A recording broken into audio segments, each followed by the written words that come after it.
जय श्री श्याम दोस्तों, आस्तिक कहानियों में आपका स्वागत है। माघ मास महत्तम 18वां अध्याय।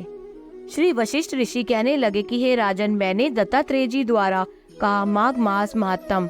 अब माघ मास के स्नान का फल सुनो हे परंतप। माघ स्नान सब यज्ञों, व्रतों और तपों का फल देने वाला है। माघ मास में स्नान करने वाले स्वयं तो स्वर्ग में जाते ही हैं, उनके माता और पिता दोनों के कुलों को भी स्वर्ग प्राप्त होता है।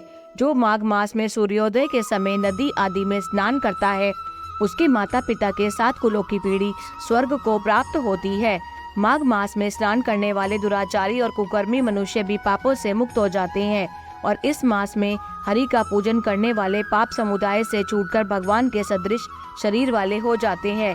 यदि कोई आलस से भी माघ में स्नान करता है, उसके भी सब पाप नष्ट हो जाते हैं। जैसे गंधर्व कन्याएं राजा के श्राप से भयंकर कल को भोगती हुई लोमश ऋषि के वचन से माघ में स्नान करने से पापों से छूट गईं। यह वार्ता सुनकर राजा दिलीप विनय से पूछने लगा कि गुरुदेव, ये कन्याएं किसकी थी? उनको कब और कैसे श्राप मिला? उनके नाम क्या थे? ऋषि के वाक्य से कैसे श्राप मुक्त हुई और उन्होंने कहाँ पर स्नान किया? आप विस्तार पूर्वक सब कथा कहिए। वशिष्ठ जी कहने लगे कि हे राजा, जैसे अरणि से स्वयं अग्नि उत्पन्न होती है, वैसे ये कथा धर्म और संतान उत्पन्न करती है। हे राजन, सुख संगीत नामक गंधर्व की कन्या का नाम विमोहिनी था। सुशीला तथा स्वर वेदी की सुंबरा, चंद्रकांत की सुतारा तथा सुप्रभा की कन्या चंद्रका, ये 5 सब समान आयु वाली तथा चंद्रमा के समान कांति वाली और सुंदर थी। जैसे रात्रि को चंद्रमा शोभायमान होता है, वैसे ही पुष्प की कलियों के समान खिली हुई यह अप्सराएं थी। ऊंचे पयोधर वाली पद्मिनी, वैशाख मास की कामिनी, यौवन दिखाती हुई नवीन पत्तों वाली लता के सदृश, गोरे रंग, सोने के सदृश चमकती हुई और सोने के अलंकारों से सुशोभित, सुंदर वस्त्र धारण किए हुए, अनेक प्रकार के गाने और वीणा अथवा बांसुरी तथा दूसरे बाजे बजाने में प्रवीण और ताल स्वर तथा नृत्य कला में निपुण थी। इस प्रकार वे कन्याएं क्रीड़ा करती हुई कुबेर के स्थान में विचरती थी। एक समय कौतुकवश माघ मास में एक वन से दूसरे वन में विचरती हुई मंदिर के पुष्प तोड़कर सरोवर पर गौरी पूजा के लिए गईं। स्वच्छ जल के सरोवर में स्नान करके वस्त्र धारण कर मौन हो बालू मिट्टी की गौरी बनाकर चंदन, कपूर, कुमकुम और सुंदर कमलों से उपचार सहित पूजन करके ये 5 कन्याएं ताल नृत्य करने लगी। फिर ऊंचे गांधार स्वर में सुंदर गीत गाने लगी। जब ये कन्याएं नाचने और गाने में लीन थी, तो उस समय अच्छोद नामक उत्तम तीर्थ में वेदनिधि नाम के मुनि के पुत्र अग्निप ऋषि स्नान को गए। वह युवा ऋषि सुंदर मुख, कमल सदृश नयन, विशाल छाती, सुंदर भुजाओं वाला दूसरे कामदेव के समान था। शिखा सहित दंड लिए, मृग चर्म ओढ़े, यज्ञोपवीत धारण किए हुए था।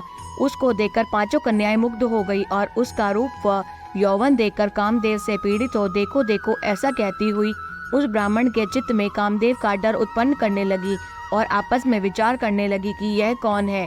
रति रहित होने से कामदेव नहीं और एक होने से अश्विनी कुमार नहीं। यह कोई गंधर्व या किन्नर या काम रूप धारण कर कोई सिद्ध या किसी ऋषि या श्रेष्ठ पुत्र या मनुष्य है। कोई भी हो, ब्रह्मा जी ने इसको हमारे लिए बनाया है। जैसे पूर्व कर्म के प्रभाव से संपत्ति प्राप्त होती है, वैसे ही गौरी जी ने हमको कुमारियों के लिए श्रेष्ठ वर दिया है और आपस में यह तुम्हारा वर है या मेरा, अथवा सबको ऐसा कहने लगी। जिस समय उस ऋषि पुत्र ने अपनी मध्याह्न की क्रिया करके ऐसे वचन सुने, तो वह सोचने लगा कि यह तो बहुत बड़ी समस्या उत्पन्न हो गई। ब्रह्मा, विष्णु, महेश आदि देवता तथा बड़े योगीश्वर भी स्त्रियों के ब्रह्म जाल में मोहित हो गए हैं। इनके तीक्ष्ण बाणों से किसका मन रूपी हिरण घायल नहीं हो सकता। जब तक नीति और बुद्धि रहती है, तब तक पाप से भय रहता है। जब तक की गंभीरता रहती है, यम विधि का पालन होता है, तब तक मनुष्य स्त्रियों के काम रूपी बाणों से बींधा नहीं जाता। ये मुझे उन्मत्त और मुग्ध कर रही है। किन गुणों से धर्म की रक्षा हो सकती है? स्त्रियों के मांस, रक्त, मल मूत्र से बने घृणित और अशुद्ध शरीर में कामी लोग ही सुंदरता की कल्पना करके रमन कर सकते हैं। शुद्ध बुद्ध वाले महात्माओं ने स्त्रियों के पास रहना कष्टकारक कहा है। सो जब तक यह पास आए, घर चले चलना चाहिए। अतः जब तक वह उसके पास आई, वह योग बल के द्वारा अंतर्ध्यान हो गया। ऋषि पुत्र के ऐसे अद्भुत कर्म को देखकर वह चकित होकर डरी हुई चारों ओर देखने लगी और आपस में कहने लगी कि यह क्या इंद्रजाल था जो देखते देखते विलीन हो गया। और वह विरहा की अग्नि में जलने लगी और कहने लगी कि हे कांत, तुम हमको छोड़कर कहाँ चले गए?